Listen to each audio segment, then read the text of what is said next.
चलिए शुरू करते हैं सफर खबरों का। मध्य प्रदेश में मंत्रियों के विभागों से जुड़ी बड़ी खबर मिल रही है। किसी भी वक्त जारी हो सकती है मंत्रियों को जो विभाग मिलने वाले हैं उसकी लिस्ट। गवर्नर के साइन के बाद जीएडी भेज दी गई है लिस्ट। खंडवा में मुख्यमंत्री मोहन यादव का बयान सामने आया कि कार्य का विभाजन कर दिया गया है, यानी डिपार्टमेंट्स एलोकेट कर दिए गए हैं। मुख्यमंत्री ने कहा कि मंत्रियों को जिम्मेदारी विभागों की हमने दे दी है, अलग अलग विभाग की कमान संभालेंगे और आगे 5 साल तक मध्य प्रदेश के डेवलपमेंट के लिए कमर कस के काम करेंगे। क्या कुछ कहा मुख्यमंत्री ने, सुनिए।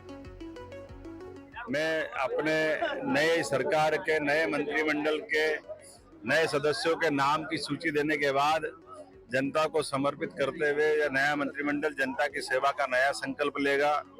28 ही मंत्रियों को अलग अलग विभागों की जवाबदारी दी गई है। 2 उप मुख्यमंत्री वो पहले से हमारे बीच में थे, सबको काम का विभाजन कर दिया गया है और उम्मीद करते हैं कि ये आने वाले 5 साल बहुत डट के काम करेंगे और प्रदेश को नई ऊंचाइयों तक ले जाएंगे।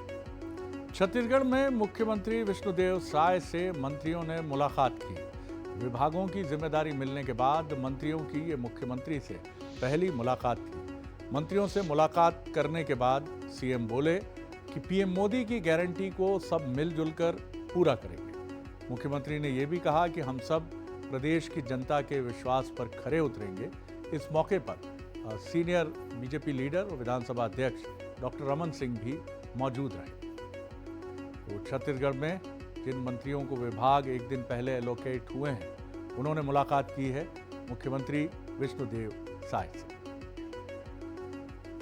बढ़ेंगे अगली खबर की तरफ। मध्य प्रदेश और छत्तीसगढ़ में कैबिनेट विस्तार के बाद राजस्थान में भजनलाल शर्मा मंत्रिमंडल का भी विस्तार हो गया है। राज्यपाल कलराज मिश्र ने 22 मंत्रियों को शपथ दिलाई है। इनमें 12 कैबिनेट, 5 स्वतंत्र प्रभार और 5 राज्य मंत्रियों ने शपथ ली है। इनमें सबसे चौंकाने वाला नाम सुरेंद्र पाल सिंह टीटी का रहा। मंत्री बने सुरेंद्र पाल फिलहाल विधायक भी नहीं है, वो श्रीकरणपुर सीट से बीजेपी प्रत्याशी हैं।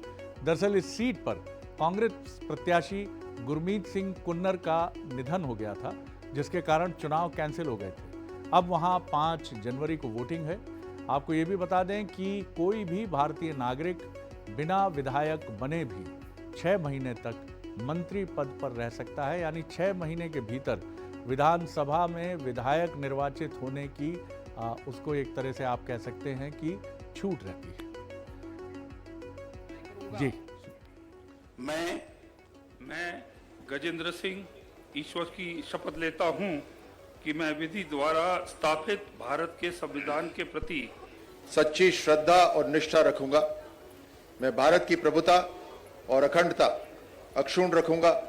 मैं राजस्थान राज्य के मंत्री के रूप में अपने कर्तव्यों का श्रद्धापूर्वक और शुद्ध अंतःकरण से निर्वहन करूंगा तथा मैं भय या पक्षपात, अनुराग या द्वेष के बिना सभी प्रकार के लोगों के प्रति संविधान और विधि के अनुसार न्याय करूंगा। तो छत्तीसगढ़ में मंत्रिमंडल विस्तार हुआ है और सरकार ने राजस्थान की अगर हम बात करें, माफ़ कीजिएगा, तो कदम बढ़ाए हैं राजस्थान सरकार ने मंत्रिमंडल विस्तार की तरफ। और मैं भी कदम बढ़ाकर आपको ले चलता हूं राजस्थान की तरफ कि राजस्थान में मंत्रियों को क्या क्या किन किन मंत्रियों ने शपथ ली है। आपकी स्क्रीन पर है। कैबिनेट मंत्री हैं किरोड़ीमल मीना, तो ये मुख्यमंत्री के पद के लिए भी चर्चा में रहे। कैबिनेट मंत्री हैं गजेंद्र सिंह खींवसर, इन्होंने भी कैबिनेट मंत्री के तौर पर शपथ ली है। राज्यवर्धन सिंह राठौर, जाना माना नाम है, निशानेबाज हैं, इन्होंने भी शपथ ली है। और बाबूलाल खराड़ी, कैबिनेट मंत्री की अगर हम बात करें तो बाबूलाल खराड़ी ने भी कैबिनेट मंत्री के तौर पर शपथ ली है। मदन दिलावर, ये भी कैबिनेट मंत्री जी का नाम है, जिन्होंने वहाँ राजस्थान में शपथ ली है। और जोगाराम पटेल, ये भी कैबिनेट मंत्री हैं। राजस्थान के कैबिनेट मंत्रियों की सूची हम आपको बता रहे हैं। सुरेश सिंह रावत, ये भी कैबिनेट मंत्री हैं और इन्होंने भी पद और गोपनीयता की शपथ ली है। अविनाश गहलोत, ये भी वो नाम है जो कैबिनेट मंत्री के तौर पर आगे बढ़े हैं। और जोड़ाराम कुमावत, राजस्थान के कैबिनेट मंत्रियों की सूची आपकी स्क्रीन पर लगातार नजर आ रही है। हेमंत मीना, ये भी कैबिनेट मंत्री हैं, जिन्होंने कैबिनेट मंत्री के तौर पर पद और गोपनीयता की शपथ ली है। कन्हैया लाल चौधरी ये अगला नाम है जिन्होंने कैबिनेट मंत्री के तौर पर शपथ ली है। तो लगातार हम आपको बता रहे हैं कि राजस्थान की कैबिनेट कैसी रही। सुमित गोदारा ये अगला नाम है जिन्होंने कैबिनेट मंत्री का दायित्व वहां पर संभाला है। चलिए अब मैं आपको बताता हूं कि राज्य मंत्री स्वतंत्र प्रभार के तौर पर किन्होंने शपथ ली है। तो आपको बताते हैं अब राज्य मंत्री स्वतंत्र प्रभार संजय शर्मा जी हैं जिन्होंने राज्य मंत्री इंडिपेंडेंट चार्ज मिनिस्टर के तौर पर दायित्व संभाला है। अगले मंत्री हैं गौतम कुमार, ये भी स्वतंत्र प्रभार वाले हैं। और हम लगातार आपको नाम बता रहे हैं। झावर सिंह खर्रा, तो खर्रा साहब भी हैं, खरे उतरेंगे, शुभकामनाएं उनको। सुरेंद्र पाल सिंह टीटी ये अभी चुनाव लड़ेंगे, 5 जनवरी को चुनाव लड़ेंगे क्योंकि वहाँ निधन हो गया था। हीरालाल नागर ये भी स्वतंत्र प्रभार हैं मंत्री। तो लगातार राजस्थान में हम आपको बता रहे हैं। और हीरालाल नागर स्वतंत्र प्रभार राज्य मंत्री हैं राजस्थान के। तो लगातार हम सूची बता रहे हैं आपको और आगे बढ़ेंगे। राज्य मंत्री ओटाराम देवासी, ये राज्य मंत्रियों की तरफ हम बढ़ चले हैं। ये राज्य मंत्री हैं ओटाराम देवासी। मंजू बागमान ये भी स्टेट मिनिस्टर हैं। और विजय सिंह चौधरी ये तीसरा नाम है राज्य मंत्री के तौर पर। और अगले नाम की तरफ बढ़ें तो कृष्ण कुमार बिश्नोई ये भी राज्य मंत्री के तौर पर इन्होंने भी शपथ ली है। तो चलिए आपको सुनाते भी हैं कि इस मौके पर क्या कुछ कहा जो मिनिस्टर्स जिन्होंने। चलिए वाइट हमारे पास जी, तो ये मंत्रियों की वो सूची है जिन्होंने शपथ ली है। अगर हम बात करें राजस्थान की खबरों के सिलसिले को आगे बढ़ाते हैं। छत्तीसगढ़ में हसदेव अरण्य को, यानी एक ऐसा वन क्षेत्र है जिसको बचाने की मांग लगातार छत्तीसगढ़ में जोर पकड़ रही है। उसको बचाने के लिए मुहिम चलाई जा रही है। तो सियासत भी अपने काम पर लग चुकी है। दरअसल कोयला खनन के लिए जंगलों की कटाई शुरू हो गई है। कांग्रेस का दावा है कि 9000 पेड़ों की कटाई की जा चुकी है। इस पूरे मामले में कांग्रेस ने जांच के लिए अपनी एक टीम भी बना दी है। पूर्व मंत्री प्रेम साय टेकाम के लीडरशिप में 8 लोगों की टीम, यानी कांग्रेस के 8 लीडर्स की टीम इसकी जांच करेगी। पूर्व मुख्यमंत्री और सीनियर कांग्रेस लीडर भूपेश बघेल ने बीजेपी पर निशाना साधते हुए कहा कि बीजेपी को वोट देंगे तो अडानी को फायदा होगा। वहीं दूसरी ओर कांग्रेस की जांच समिति पर senior cabinet minister Brijmohan Agrawal ने तंज कसा है। चुनाव के पहले चुनाव के दौरे में मैंने हर बार ये कहा कि आप वोट भाजपा को देंगे और अडानी को फायदा होगा। ये मैंने सभी सभाओं में, अक्सर सभाओं में ये बात मैंने कही थी, तो उसका असर दिखाई दे रहा है। जैसी कमेटी बनाई है जो पेड़ कटाई वहाँ पर हो रही है, प्रेम साय सिंह टेकाम इस समिति के। अब 100 चूहे खा के बिल्ली हज को चली, अब 100 चूहे खा के बिल्ली हज को चली। अयोध्या में प्रधानमंत्री नरेंद्र मोदी ने शनिवार को अयोध्या धाम रेलवे स्टेशन और इंटरनेशनल एयरपोर्ट का लोकार्पण किया। इसके साथ ही 6 वंदे भारत ट्रेन और 2 अमृत भारत ट्रेन्स को भी उन्होंने हरी झंडी दिखाई। करीब 16,000 करोड़ रुपए के विकास कार्यों की सौगात भी प्रधानमंत्री ने अयोध्या को दी। इस मौके पर जनसभा को संबोधित करते हुए प्रधानमंत्री ने कहा कि देशवासियों की तरह वो भी उत्सुक हैं कि अयोध्या में वो घड़ी शीघ्र से शीघ्र आए जब रामलला को इस भव्य मंदिर में वो देखें। इसके साथ ही पीएम ने देशवासियों से हाथ जोड़कर प्रार्थना की। उन्होंने कहा कि 22 जनवरी को जब अयोध्या में भगवान राम विराजेंगे तब राम ज्योति जलाएं और दीपावली मनाएं। तो ये प्रधानमंत्री की देशवासियों से अपील भी है। सियावर रामचंद्र की, सियावर रामचंद्र की, सियावर रामचंद्र की, भारत माता की, भारत माता की, भारत माता की। चलिए, तो प्रधानमंत्री के लिए ये भी कहा जाता है कि उन्होंने ये प्रण भी किया था कि वो अयोध्या तभी आएंगे जब वहाँ भव्य राम मंदिर का निर्माण हो चुका होगा। अयोध्या में प्रधानमंत्री नरेंद्र मोदी एक अलग अंदाज में भी नजर आए। पहले देखिए वो 5 तस्वीरें जिसमें प्रधानमंत्री अलग अलग अंदाज में अपनी बात रखते हुए भी नज़र आए। और ये डेवलपमेंट की, अयोध्या के विकास की भी वो तस्वीरें हैं जिसके लिए कई हज़ार करोड़ की सौगात भी प्रधानमंत्री ने दी। आप देख सकते हैं तस्वीरें, प्रधानमंत्री का रोड शो, जिस तरह से अयोध्या, और बहुत ही सजी धजी अयोध्या आपकी स्क्रीन पर आप देख सकते हैं। और यहाँ का रेलवे स्टेशन और एयरपोर्ट तो कुछ इस तरह है कि अंदाज़ा करना कठिन है कि कौन सा एयरपोर्ट है और कौन सा रेलवे स्टेशन है। तो विकास कार्यों की सौगात और तमाम चीज़ों को लेकर ट्रेन्स को भी उन्होंने हरी झंडी दिखाई है, वंदे भारत और अमृत भारत। बढ़ेंगे अगली खबर की तरफ। अयोध्या में प्रधानमंत्री नरेंद्र मोदी का एक बड़ा ही अलग अंदाज देखने को मिला। यहाँ प्रधानमंत्री नरेंद्र मोदी अचानक उज्ज्वला योजना की लाभार्थी मीरा निषाद के घर पहुंच गए और मीरा के हाथों की बनी चाय पी। इस दौरान पीएम ने मजाकिया अंदाज में चाय पीकर कहा, चाय थोड़ी मीठी कर दी है। इसके साथ ही पीएम ने परिवार का हालचाल जाना और योजना के लाभ के बारे में भी जानकारी प्राप्त की।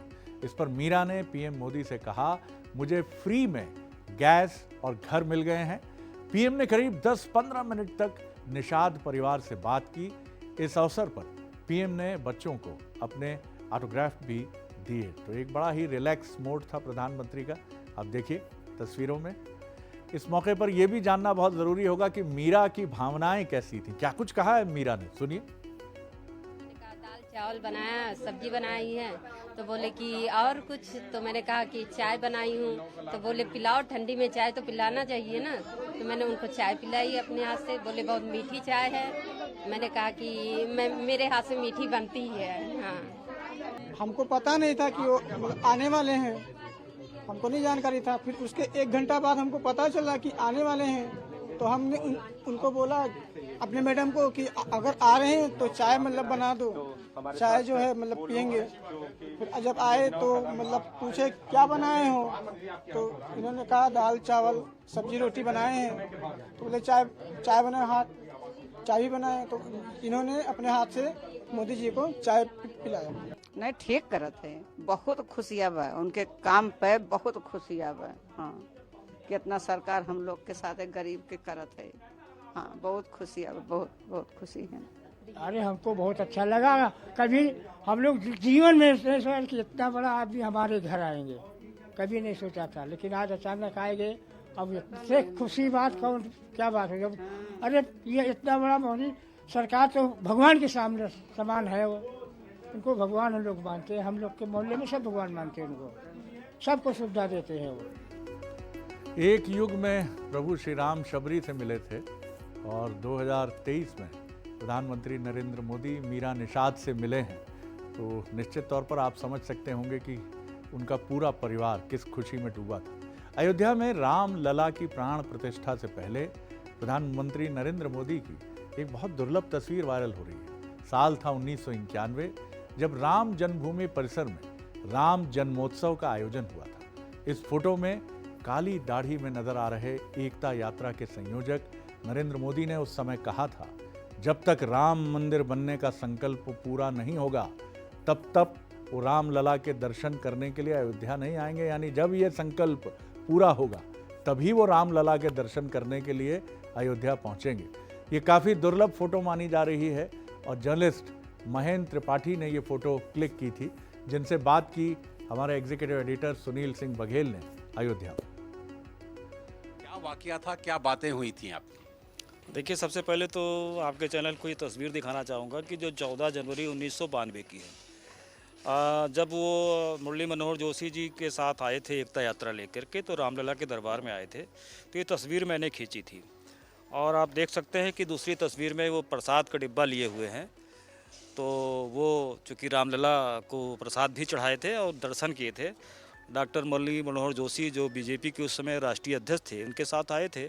तो एकता यात्रा निकली हुई थी, जो एकता यात्रा बाद में जो है कश्मीर के लाल चौक में वो पहुंचे थे 26 जनवरी 92 को, और तिरंगा झंडा ही फहराया था। लेकिन उसके पहले वो 14 जनवरी 1992 को रामलला दरबार में आए थे और रामलला का आशीर्वाद लिया था। और अंदर जब वो दर्शन कर रहे थे तो मैं पीछे पीछे फ़ोटो खींच रहा था, तो मैंने देखा बहुत देर तक मतलब नरेंद्र मोदी जी जो है रामलला की टकटकी लगाए देख रहे थे।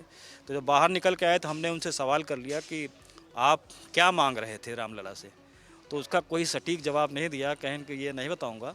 लेकिन मैंने फिर इनसे पूछा कि दोबारा कब आएंगे, तो मुझे लगा कि कोई अंदर संकल्प ले रहे हैं ये और उसको खुलासा नहीं करना चाहते हैं। तो मैंने इनसे पूछ ही लिया कि दोबारा कब आएंगे। तब उन्होंने कहा था कि जब राम मंदिर का निर्माण होगा तब आऊँगा। तब मैंने सोचा कि अभी तो कोई फैसला भी नहीं आया, अभी मुकदमे चल रहे हैं, क्या सोच के बोल रहे हैं। हो सकता है कि इनकी अंदर की कोई आत्मशक्ति हो जिसके बल पे बोल रहे हो कि जब मंदिर निर्माण होगा तब आऊँगा। लेकिन कुछ ऐसी ही उनके जीवन में घटना घटी और वो जो है पहले गुजरात के मुख्यमंत्री बने। तब लोगों ने मुझसे कहा, अरे तुमने जिसकी तस्वीर खींची है गुजरात के मुख्यमंत्री बन गए, जाओ कभी मिलाओ। तो मैंने सोचा कि मैं जाऊंगा, लेकिन देखते देखते 4 बार मुख्यमंत्री बन गए और फिर जब प्रधानमंत्री बने तब लोगों ने कहा, अरे जिसकी तस्वीर आपने खींची वो देश के प्रधानमंत्री हैं, आपको मिलना चाहिए। हमने कहा अब मैं ज़रूर जाऊंगा। लेकिन उसी बीच जो है ये बातें उनके खिलाफ होती थी कि वो सब जगह जाते हैं और वो अयोध्या रामलला का दर्शन नहीं करते हैं और तमाम विपक्ष उन पर हमला करता था कि ये क्या बात है कि ये प्रधानमंत्री होते हुए भी रामलला का दर्शन नहीं करते हैं। तो हमने ही इस फ़ोटो को वायरल किया था और तमाम मीडिया पे हमने इसका खुलासा किया था कि उन्होंने मेरे ही सामने संकल्प लिया था कि जब राम मंदिर का निर्माण होगा तब आऊँगा। और ठीक उन्होंने अपने संकल्प को पूरा करते हुए एज ए राम भक्त प्रधानमंत्री 5 अगस्त 2020 को आते हैं, राम मंदिर की आधारशिला रखते हैं। तब ये जाके ये सबको विश्वास हो जाता है कि भाई वाकई में उन्होंने संकल्प लिया था और जो प्रधानमंत्री के रूप में उन्होंने पूरा किया। तो आप कह रहे हैं कि मोदी जी के बहुत पुरानी बातों को याद कर रहे हैं, लेकिन अभी तक इनकी मोदी जी से मुलाकात संभव नहीं हो पाई है। इसके बावजूद कि इनका दावा है कि ये संकल्प की बात भी मोदी ने इनसे की थी और जो साक्ष्य हैं वो भी इन्होंने उपलब्ध कराए, जो फोटोग्राफिक साक्ष्य हैं। तो हमारे साथ थे महेंद्र त्रिपाठी जी, वरिष्ठ पत्रकार अयोध्या के, जो कि राम मंदिर से काफ़ी पहले से जुड़े रहे हैं।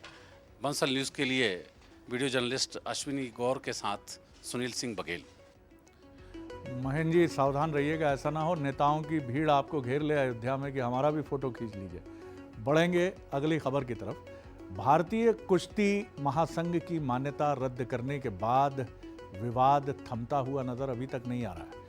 अब रेसलर विनेश फोगाट ने खेल रत्न और अर्जुन अवार्ड लौटा दिया है। विनेश फोगाट अवार्ड लौटाने दिल्ली में प्राइम मिनिस्टर नरेंद्र मोदी के ऑफिस जा रही थी।